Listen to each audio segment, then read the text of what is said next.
নমস্কার সকলকে, আমার চ্যানেলে তোমাদের প্রত্যেককে আরও একবার স্বাগত জানাই। হ্যাঁ জানি পুরী পার্ট 2 নিয়ে আসতে অনেকটাই দেরি হয়ে গেল। যাই হোক, চলো শুরু করা যাক। ডে 2তে আমরা সকালবেলা গিয়েছিলাম জগন্নাথ দেবের মন্দিরে মহাপ্রভুকে দর্শন করতে, কিন্তু আনফর্চুনেটলি ওই মন্দিরের কোনো ফটো বা ভিডিও আমি নিতে পারিনি। তার কারণ হচ্ছে ওই মন্দিরে কিন্তু তোমরা হয়তো জানো যে মোবাইল ফোন তো একেবারেই স্ট্রিক্টলি প্রহিবিটেড।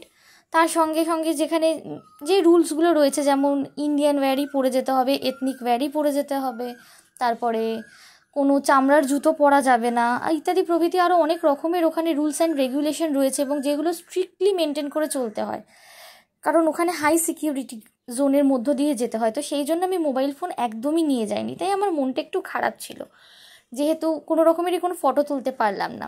আসলে কি বলতো, এই ট্রিপের ব্লগগুলো বানানোর আমার একটাই কারণ, সেটা হচ্ছে এইগুলো যেন সারাটা জীবন আমার কাছে স্মৃতি হিসেবে থেকে যায়।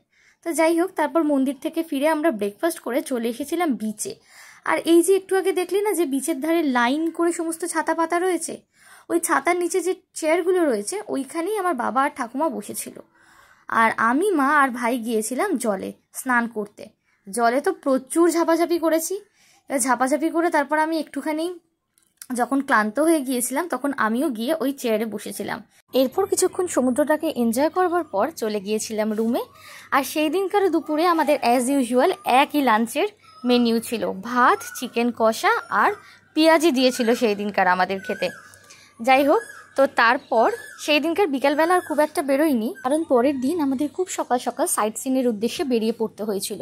আর সেখানে নন্দনকাননে সমস্ত পশু পাখিদের ছাড়া অবস্থাতে নিজের চোখের সামনে জঙ্গল সাফারিতে দেখে আমি কি আনন্দ পেয়েছি তা তোমাদের ভাষায় প্রকাশ করতে পারবো না। খুব তাড়াতাড়ি আসছি সেই ভিডিও নিয়ে। সকলে ভালো থেকো, সুস্থ থেকো। আজ তবে এতটুকুই, টাটা।